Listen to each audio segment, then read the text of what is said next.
검찰이 오늘 더불어민주당 이재명 대표의 백현동 개발 특혜 사건을 재판에 넘겼습니다. 이 대표에 대한 구속영장이 기각된 지 15일 만인데요. 취재 기자 연결해서 자세히 들어보겠습니다. 김혜림 기자. 네, 서울중앙지검이 더불어민주당 이재명 대표와 정진상 전 성남시 정책비서관을 특정경제가중처벌법상 배임 혐의로 기소했습니다.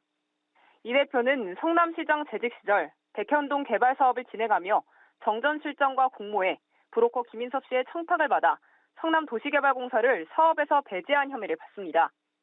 당시 민간업자는 사업 단독 시행으로 1,300억 원이 넘는 이익을 얻었는데 검찰은 성남도시개발공사가 손해를 본 금액, 즉 배임액을 200억 원 상당으로 특정했습니다.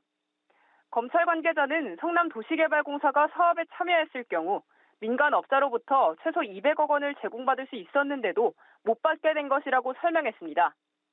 이뿐만 아니라 검찰은 민간업자에게 용도지역 4단계 상향과 용적률 상승, 임대아파트 비율 축소와 불법적인 옹벽 설치 승인 등 각종 혜택을 줬다고도 봤습니다. 지난달 27일 법원은 이 대표에 대한 구속영장을 기각하며 백현동 의혹과 관련해 이 대표의 관여가 있었다고 상당히 의심되지만 직접 증거 자체는 부족하다고 지적했는데요. 이에 대해 검찰은 직접 증거는 충분하다고 반박했습니다. 당시 최종 결정권자가 이 대표인데다가 담당 공무원들이 성남시장의 뜻에 따라 했다고 명시적으로 말하고 있다는 겁니다.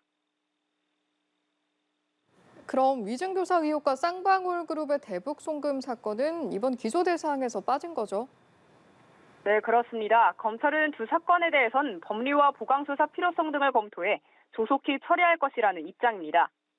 쌍방울그룹의 불법 대북 송금 사건의 경우 원래 수사를 맡았던 수원지검으로 돌려보낼 수 있을 거란 관측도 나왔는데 아직 검찰은 검토 중이라며 결정된 것은 없다고 밝혔습니다. 다만 위증교사 혐의는 법원 영장심사 단계에서 혐의가 소명된다는 판단을 받아낸 만큼 기소까지 그리 오랜 시간이 걸리지 않을 것이란 전망이 나옵니다. 백현동 사건을 이번에 먼저 분리 기소한 이유에 대해 검찰은 위례 등 병합하는 게 공소유지에 효율적이기 때문이라고 설명했는데요. 검찰은 범행 시점이 겹치고 범행 구조가 유사한 점 등을 고려해 백현동 사건을 지난 6일 첫 공판기일이 열린 대장동 위례 개발 의혹 재판과 병합해달라고 신청했습니다.